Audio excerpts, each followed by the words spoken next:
Good evening, good evening. God bless you, God bless you. Welcome to Spilling the Tea at 10. Woo!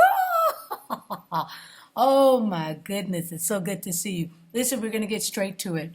Okay, this week we're going to work on, yes, our belief. Okay, our belief. The word of the week is believe. And with all that's going on all around us, oh my goodness. I was listening on my way here, and I heard the preacher say about the three Hebrew boys. Oh my goodness, and all the things that were going on. Anybody who was put in captivity, but in the palace, they all were made eunuchs if they weren't already. And so being captivated, being a slave, being in the palace, and yet now your manhood is being taken away, and yet they stood and said, we're not bowing to your God. We got one. All that's going on, and you're still believing in your God? Yes, that's huge. That's absolutely huge. And with all the things that's going on today, y'all, we've got to get back to the basics. We've got to get back to the basics. So in the gospel book of Mark, we can feel the pain of a father over his child.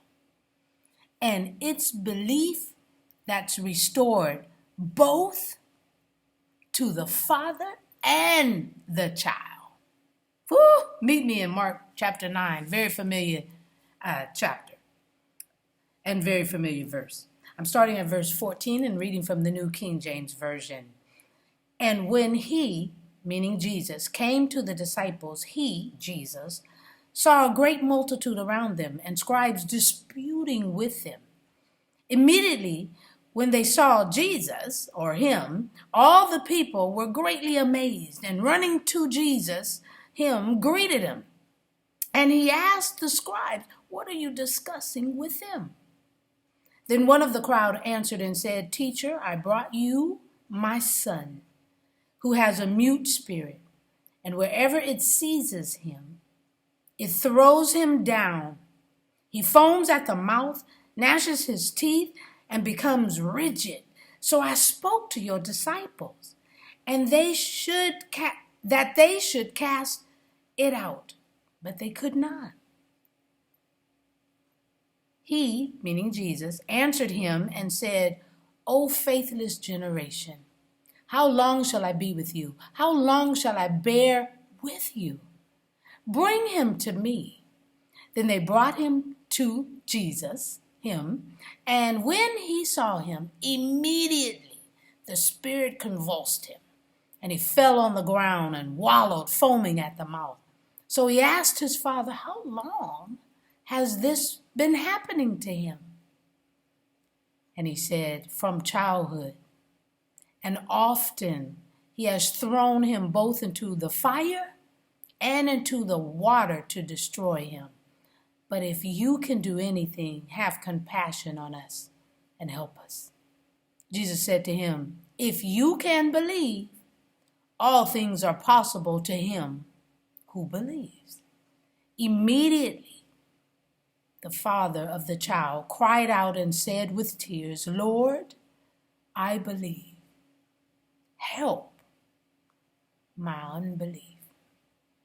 Y'all, when we get to that situation where we're crying out, Lord, where are you? Where are you, Jesus? Then that's when we need to say, I believe in you, Jesus. Help my unbelief. I'm just spilling the tea at 10 on Word at Night while, you guessed it, sipping on my tea. Ooh, it is so cold. So cold, so cold. Not the tea, but me. It's cold in here. But the tea is warm. All right, let's pray. Gracious Father, we thank you so very much. We are going to be working on our belief system. We know that you are the only true God. But there are times, Father, when we titter-tatter because we're looking for you. But we need to stand on your word, just like the Hebrew boys. Hey, all this stuff may be happening around us, but we trust in the God we serve. That's where we need to be. So, Father, help us with our belief system. Help us with our unbelief. In Jesus' name, amen. All right, y'all. That's the word of the week, and I'll see you this week. I'll see you tomorrow night, right here on Spilling the Tea at 10. God bless you.